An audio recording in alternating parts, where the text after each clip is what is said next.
Thank you so much, Chairwoman Fox and Ranking Member McGovern and members of the committee. I am opposed to this bill to aid and abet billionaires in stealing from the American people, and which does nothing to help the American people with the cost of living. Since taking office, the Trump administration has unlawfully stolen funds appropriated by the Congress, passed by Republicans and Democrats in the House and in the Senate, signed into law by the President, upending the separation of powers and our constitutional order. For what ends? To hand billionaires and the biggest corporations who already pay little or no taxes another massive tax break. To make our government so broken, so dysfunctional, so starved for resources, so full of incompetent political lackeys and bereft of experts and professionals that its departments and agencies cannot feasibly achieve the goals and the missions to which they were lawfully directed.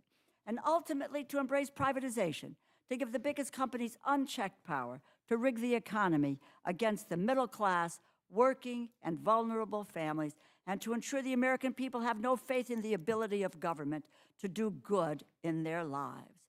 My colleagues, there is no inherent authority for the president to impound, and there has never been. For the record, the myth of presidential impoundment power going back to 1789, which demonstrates that the president, it's the Congress that provides the power to delay funds or to say no to funds. It is not the President of the United States, nor the OMB director, nor an Elon Musk. The late Justice Scalia and Rehnquist said so. Chief Justice Robert and Justice Kavanaugh have said so, and they are no liberal torchbearers. The Department of Justice and Government Accountability have said so. Alexander Hamilton, where the purse is lodged in one branch and the sword in another, there can be no danger. Over 200 years of American history say no.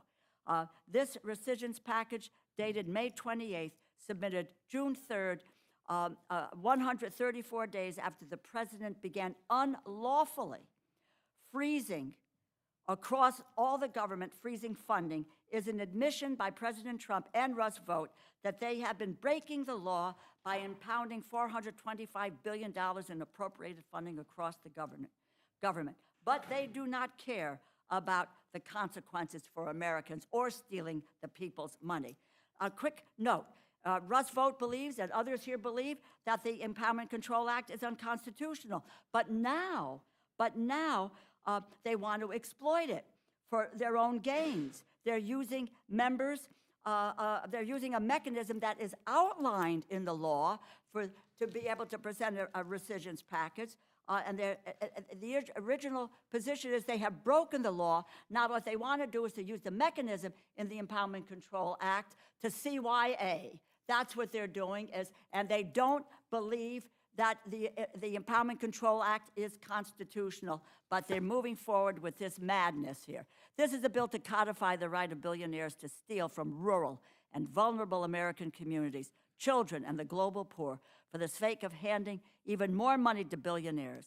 Congress needs to fight for the middle class, the working class, and the vulnerable, not to protect the interests of billionaires and big corporations.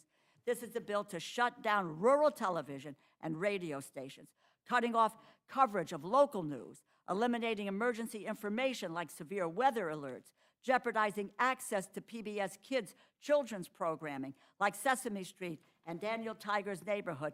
This does not create efficiency, nor does it help the American people. This bill is to rip life-saving support away from hungry, displaced, and sick people in developing countries and conflict zones across the globe, to end programs that treat deadly diseases and prevent pandemics.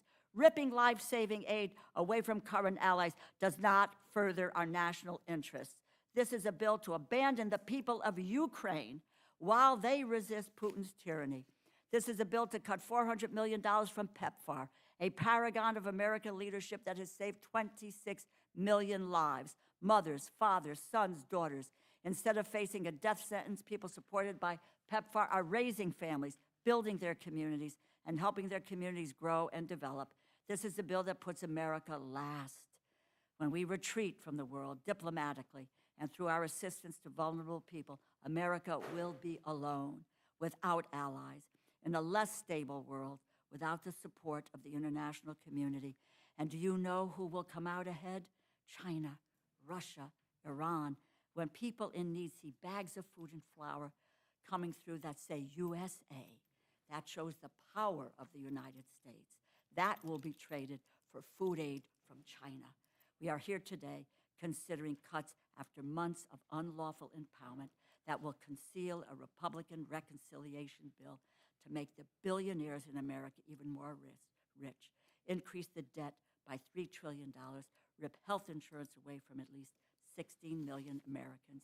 This bill rescinds $9.4 billion, which Congress just appropriated not even 3 months ago. And now the president is asking Congress to rubber stamp its proposal to steal from the American people without concern for the consequences. This bill does nothing to help the American people with the cost of living. I strongly oppose this bill, which forfeits our global leadership, undermines our national security, and steals from the American people to hand more wealth to billionaires. Thank you.